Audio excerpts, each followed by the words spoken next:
How do you feel about social media and its effect on mental health and physical health? Well, I think it's a double-edged sword. I mean, I think like any new technology, it can be used for good or for evil.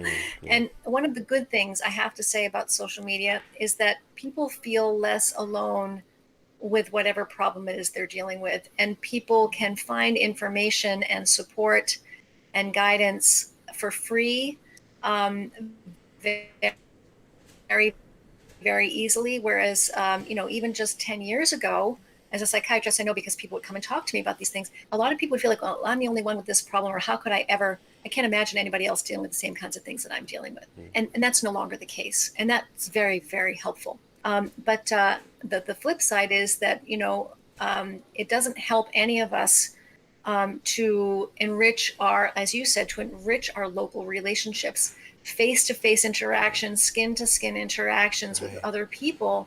We need those to be fully human and alive and healthy. Our oxytocin, our hormone system needs contact, physical, audio, visual, skin contact with other human beings. And it's not a substitute for that.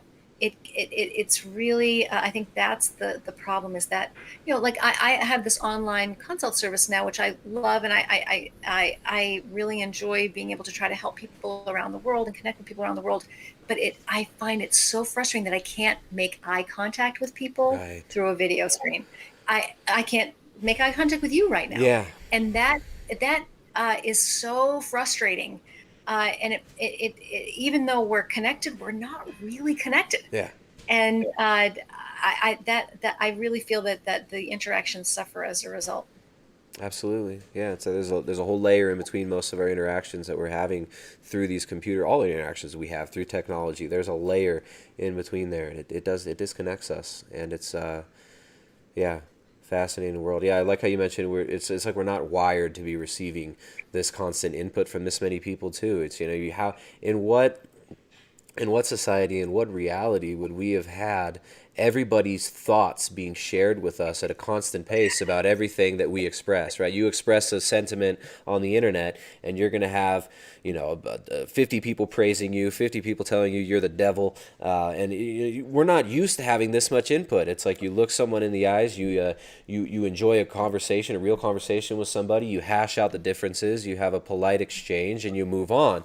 But now it's like people are on their phone constantly and just getting likes, getting comments, and it's just it really is. It seems to be rewiring our nervous system in a very very dangerous way, and these things have been studied, in behaviorism and in the cognitive sciences and the social sciences. These things have been studied as tools for mass manipulation. So we're not just looking at accidental. I would say we're not just looking at accidental results of this. I mean, these are, if you look deeper into the research of behaviorists and cybernetics, these feedback loops of information are ways that can be used to essentially control mass population. So I think we do have to be wary of that, especially with big tech becoming so keen on controlling narratives on the internet. So yeah, thank you so much for talking about some of these issues, because this is something that's greatly affecting, especially the younger generations. These kids who grew up with it. Like, at least I had a time when we didn't have cell phones. I can remember what it was like to, to really to not be connected to the cell phone all the time. But man, these kids who were born after like 2000, 2001, they kind of just grew up with this, and that's alarming to me. Well, I mean, back in my day, all we had was smoke signals. So I think that Yeah, tin cans between I remember what that was. I remember what it was like to have to go outside and play with your friends. terrible. We weren't even really allowed to talk to them on the phone. That's the Because best. phones had these cords attached to them, and somebody else needed the phone. You couldn't just hang out on the phone all day long, Yeah. so you had to go out and play with them. But first of all, I just have to say, you know a lot about a lot of different topics. It's pretty interesting talking with you. I mean, that you seem Mm. to be very knowledgeable about many different things, and so it's really fun to talk about lots of different types of things. Thanks. And No, it's great. And my guess is that's why so many people love watching your podcast, or even just Yeah. listening. It's a great conversation.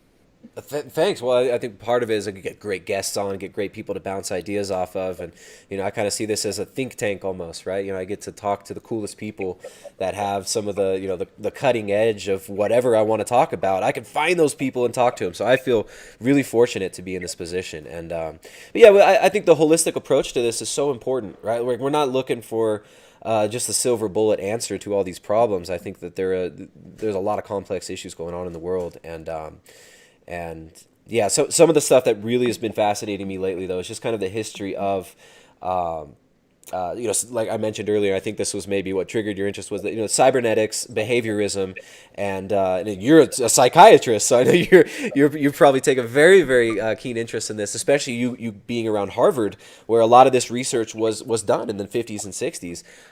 But this stuff fascinates me, and especially technology as a transformative agent in society right now is something that fascinates and alarms me, and I think we should definitely look deeper into these issues, and not just take it as, oh, the cell phone's so great, we should all embrace this, and let's put 5G everywhere and give constant data feedback into this feedback loop. I think this is something that really interests me. What do you think about all this stuff? As being somebody from Harvard, being a psychiatrist, what do you think about some of these ideas that I was just talking about? Some of these seemingly fringe and maybe even crazy to some people, these ideas. No, I mean, I think it's all fair game to, we don't really know, right? We don't know the long-term effects Yeah. of this very, very rapid change in our ability to hyperconnect and yet not connect at all. Right. Right. Um, I think that's the problem, is that it's the illusion of connection, and it's no substitute for the real thing. And long term, I think how people manage that is like any new technology. You have to find a balance. You have to find a way to use it without having it use you up, Mm. and everyone can find a different way to do that. But like you said, unplugging from time to time is really important to see how it's affecting you. It's just like doing a dietary elimination, right? You take the food out to see if it's bothering you. How do you know if it's bothering you if you don't take it out for a little while? Mm. And don't lose the ability to connect in the real world. Don't lose the ability to entertain yourself with your own thoughts, or or just be quiet for a long time, Right. or to create something that nobody else will ever see. Ooh, I think uh-oh.